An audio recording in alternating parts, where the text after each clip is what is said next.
నమస్కారం మన Tandur news channel కి స్వాగతం।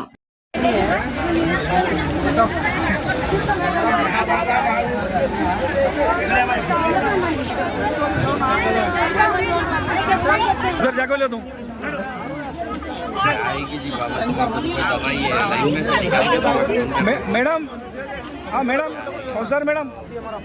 काउंसलर मैडम जरा चप्पंడి मैडम అది मैं तुम्हें बोल तो वैसे करो लाइन में से निकलते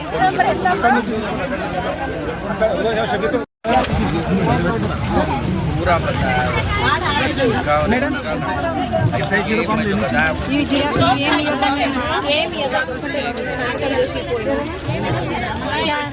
घरे से सही है, घरे सही है मैडम।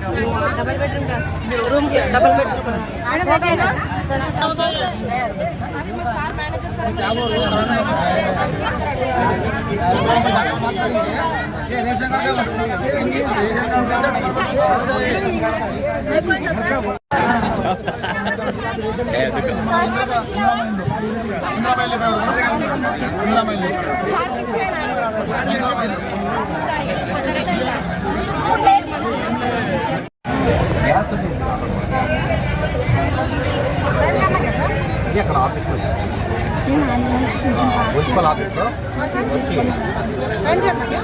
हिंदू रेशन कार्ड संबंधित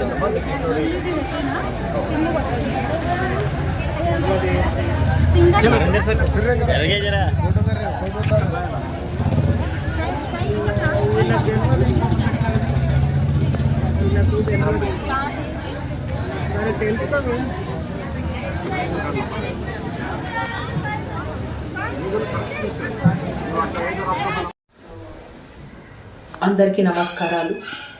ఈరోజు వార్డ్ నంబర్ 20 గాంధీనగర్లో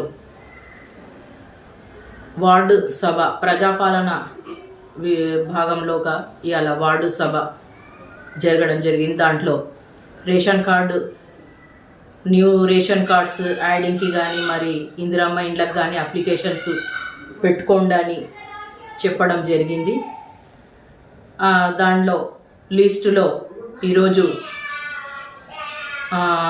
రేషన్ కార్డులు 41 మందికి మా దగ్గర మా వార్డులో 200కు పైగా రేషన్ కార్డు న్యూ కావాలని అప్లికేషన్స్ పెట్టుకోవడం జరిగింది।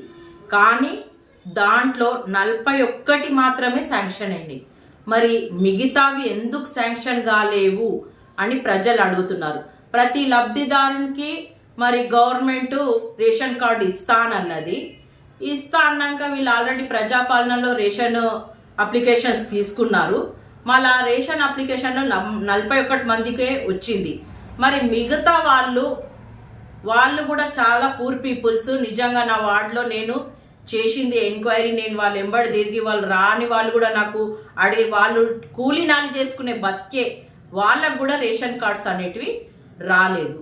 అంటే వాళ్ళు విసిగెత్తుతారు, వాళ్ళు కూలీనాలు ఇట్లా రోజు లేసి ఒక్కొక్క ఎంక్వైరీ కంటే వాళ్ళు పన్ను దూరుకొని ఇంట్లో కూర్చోవడము అంటే మరి వాళ్ళ జీవనోపాధి ఎలా నడుస్తుంది అనేది ప్రజల ప్రశ్న ఇది। కాబట్టి ఇలాంటివి ఒకసారి మనకు రేషన్ కార్డ్ అప్లికేషన్ ఇచ్చినాక దాన్ని ఇంప్లిమెంట్ చేయాలి। మళ్ళీ 41 మందికి ఇచ్చినాక మళ్ళీ అప్లికేషన్స్ ఇవ్వడం ఏంటిది, మళ్ళీ చేయడం ఏంటిది?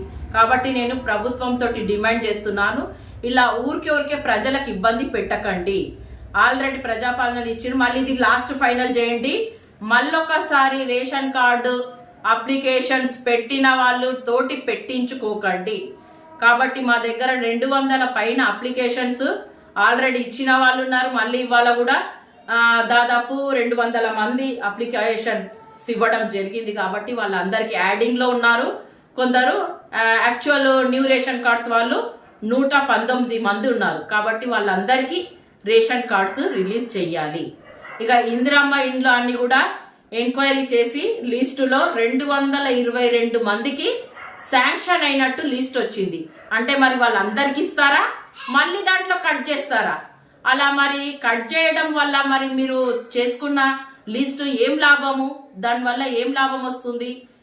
మీరు ఖాళీ పేరుకు మాత్రం లిస్టులు చేసుకుంటూ పోవడము, ప్రజలకు ఆశ చూపించడము, ప్రజలు ఎంతో ఇప్పుడు 222 మంది ప్రజలు ఎంతో ఆశతో ఉన్నారు, వాళ్ళకు ఇందిరమ్మ ఇండ్లు వస్తాయి అని.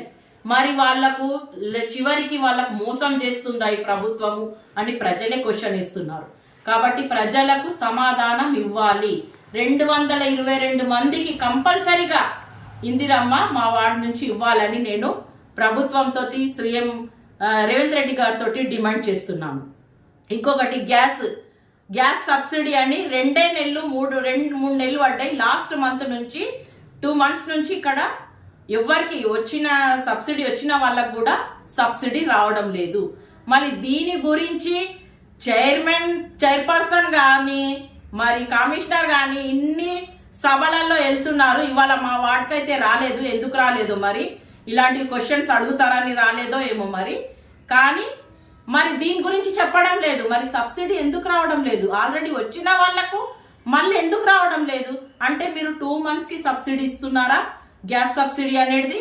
మళ్ళీ దీనికి కూడా వివరణ ఇవ్వాలి. వెళ్ళి అక్కడ ప్రజాపాలనలో ఏదో మా కాంగ్రెస్ గవర్నమెంట్ ఆమె టీఆర్ఎస్ నుంచి గెలిచింది, టీఆర్ఎస్ ని 4 నెలలు ముంచింది. ఆమె ఉన్నప్పుడు ఆడ కూడా దరిద్రం ఉండే, ఇప్పుడు మళ్ళీ కాంగ్రెస్కి వెళ్ళింది, కాంగ్రెస్ కి కూడా దరిద్రం పట్టింది. మళ్ళీ ఆడ 6 నెలలలో అంత మున్సిపల్ ఖజానా ఖాళీ చేసింది ఆమె. మళ్ళీ ఇప్పుడు కొత్త ఏజెండా కూడా వచ్చింది. ఆ ఏజెండాలో అన్ని ఆమె బిల్లులు పెట్టుకుంది, ఇంకేం లేదు దాంట్లో, శూన్యం. అన్ని ఆమె బిల్లులు పెట్టుకుంది తప్ప ఇంకేం లేదు. ఇలా ఆమె చైర్పర్సన్ గా పరిపాలన చేస్తూ ఇక్కడ టీఆర్ఎస్ ని ముంచింది. ఇప్పుడు కాంగ్రెస్ ని ముంచడానికి కాంగ్రెస్ లోకి వెళ్ళింది ఆమె, అంతే తప్ప ఇంకేం లేదు. మరి ప్రజలకు ఏం అన్యాయం జరుగుతుందో తెలియదు ఆమె. ఖాళీ ఆమె మేము పార్టీ గురించి చెప్పుకుంటే అప్పుడు టీఆర్ఎస్ గురించి గొప్పలు చెప్పుకుంది, ఇప్పుడు కాంగ్రెస్ నుంచి గురించి గొప్పలు చెప్పుకుంటుంది. తానేం చేసింది? ఒక చైర్పర్సన్ గా ఏం చేసింది అని నేను క్వశ్చన్ వేస్తున్నాను. ప్రజలకు అన్యాయం చేస్తుంటే ప్రజలను ఎప్పుడన్నా అడిగినరా? ఎన్ని రోజుల నుంచి సబ్సిడీ వస్తలేదు, ఎన్ని రోజుల నుంచి రావడం లేదు, మరి 0 బిల్ కూడా చాలా మందికి కరెంటుది రాలేదు. దీని గురించి చెప్పడం లేదు. ఏదో మేము పథకాలు అని రిలీజ్ చేసి నామమాత్రంగా రిలీజ్ చేస్తున్నారు, అందరికీ అందడం లేదు. మేమే కాదు, మీ పార్టీ వాళ్ళు కూడా సాటిస్ఫాక్షన్ లేరు. చాలా మందికి మీ కార్యకర్తలకే ఇలాంటివి బెనిఫిట్స్ రాలేవు, ఇంకా వేరే వాళ్ళకి ఏమొస్తాయి అనే క్వశ్చన్లో ఉన్నారు. ప్రజలకు ఇబ్బంది చేసే ఇలాంటివి మీరు చెయ్యకండి. ఏదన్నా ఒక్క పథకం రిలీజ్ చేసినా దాన్ని సక్సెస్ఫుల్గా కంప్లీట్ చేయండి. కొన్ని రోజులు ఇచ్చి దాన్ని డ్రాప్ చేయకండి. ముఖ్యంగా ఇక్కడ స్త్రీలు, మహిళలు చాలామంది ఎంతో ఆశతో 2500 ప్రతి ఇంటికి అని కాంగ్రెస్ గవర్నమెంట్ ప్రకటించింది. మరి దాన్ని ఇప్పటి వరకు ఎందుకు ఇంప్లిమెంట్ చేస్తలేరు? ఎన్ని రోజులు పడుతుంది?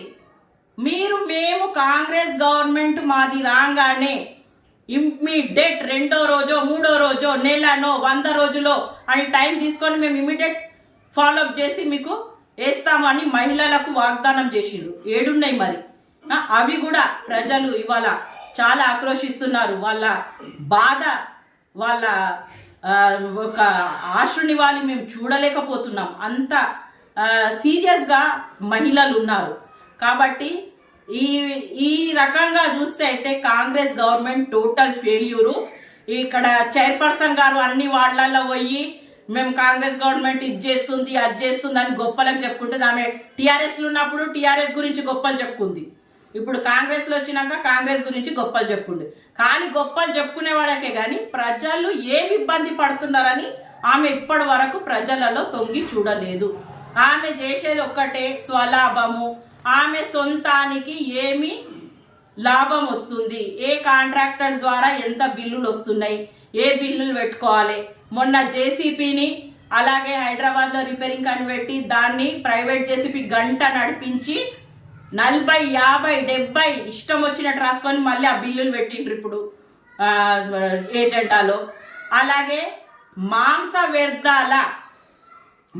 వ్యర్థాల టెండర్ పడ్డప్పుడు అది జూన్ నెలలో పడినాక మళ్ళీ 6 monthsకే మొన్న మళ్ళీ టెండర్ వేయడం జరిగింది. మళ్ళీ 6 నెలల ఇన్కమ్ ఎక్స్పెండిచర్ మేము ప్రతిసారి అడుగుతున్నాం. ఆ ఇన్కమ్ ఎక్స్పెండిచర్ కూడా ఇవ్వడం లేదు. అంటే ఎంత దౌర్జన్యంగా, ఎంత అక్కడ అక్రమాలు జరుగుతున్నాయి అంటే చైర్పర్సన్ గారు, మన తాండూరు చైర్పర్సన్ గారు అవినీతికి అడ్డా అనే దాని నినాదాన్ని ఆమె పూర్తి చేస్తున్నదని నేను చెప్తున్నాను. ఇది ప్రజలకు ఆమె చెప్పాలి. 6 నెలల నుంచి మాంస వ్యర్థాల ఇన్కమ్ ఏమైందో ప్రజలకు ఆమె ఓపెన్గా చెప్పాలి. ఇన్నిసార్లు మేము అడిగినా ఆమె ఓపెన్గా రాక ఏదో మీటింగ్లకు పోయి ఆమె నేను ఇది చేస్తున్నాను. మీరు చేసేది అప్పుడు కూడా అట్లనే చెప్పిండ్రు, ఇప్పుడు కూడా అట్లనే చెప్పిండ్రు. నిన్న ఇలా ప్రజలకు ఇబ్బందులు పడే ప్రజల సమస్యలు ఏంటో దాని మీద ఫోకస్ చేయండి. ప్రజలకు అవసరమైన వాటి మీద మనము ఫండ్ పెట్టాలని, ఇలాంటివి వేస్ట్ దాని మీద పెట్టకుండా ఫండ్ దాని మీద పెట్టాలి. ఇంకో విషయం కూడా మున్సిపాల్లో జెండా